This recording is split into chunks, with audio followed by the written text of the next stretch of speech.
আমরা নির্বাচন কমিশন নিয়ে উদ্বেগ জানিয়েছি। নির্বাচন কমিশনের গঠন প্রক্রিয়া, নির্বাচন কমিশনের বর্তমান আচরণ আমাদের কাছে মনে হচ্ছে যে এটা নিরপেক্ষ হচ্ছে না, এটা স্বচ্ছ হচ্ছে না, এবং নির্বাচন কমিশন সাংবিধানিক প্রতিষ্ঠান হিসেবে যেভাবে কার্যক্রম করার কথা ছিল সেটা করছে না। কিছু কিছু দলের প্রতি পক্ষপাতিত্ব দেখা যাচ্ছে এবং কোনো দলের প্রতি বিমাতা সুলভ আচরণ তারা করছে।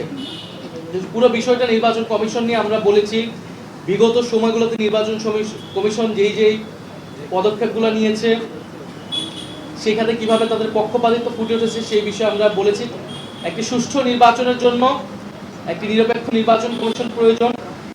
সুষ্ঠু নির্বাচন যদি না পারে এর দায় সরকারের উপরে আসবে, ফলে আমরা সরকারকে সেই বিষয়টি অবহিত করেছি এবং আমরা মনে করি যে নির্বাচন কমিশন এই মুহূর্তে পুনর্গঠন হওয়া প্রয়োজন। দ্বিতীয়ত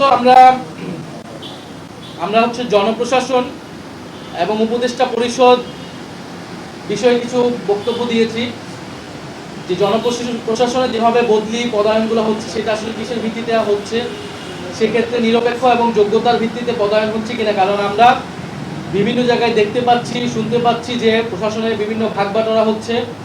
বড় রাজনৈতিক দল হিসেবে যারা পরিচিত তারা নিজেদের মধ্যে প্রশাসন, এসপিডিসি এগুলো ভাগবাটোয়ারা করছে এবং নির্বাচনের জন্য তারা সেই তালিকা করছে, সরকারকে সেগুলো দিচ্ছে এবং উপদেষ্টা পরিষদের ভিতর থেকেও সেই দলগুলোর সাথে সে ব্যাপারে সহায়তা করছে। ফলে এইভাবে চললে সরকার নিরপেক্ষতা প্রশ্নবিদ্ধ হবে। সরকার যাতে নিরপেক্ষভাবে ফাংশন করে এবং উপদেষ্টা পরিষদে যাদের বিরুদ্ধে এই সংশ্লিষ্টতাগুলো রয়েছে, অদক্ষতা, দুর্নীতি এবং রাজনৈতিক দলীয় পক্ষপাতের, তাদের বিষয়ে যাতে প্রধান উপদেষ্টা সিদ্ধান্ত নেন।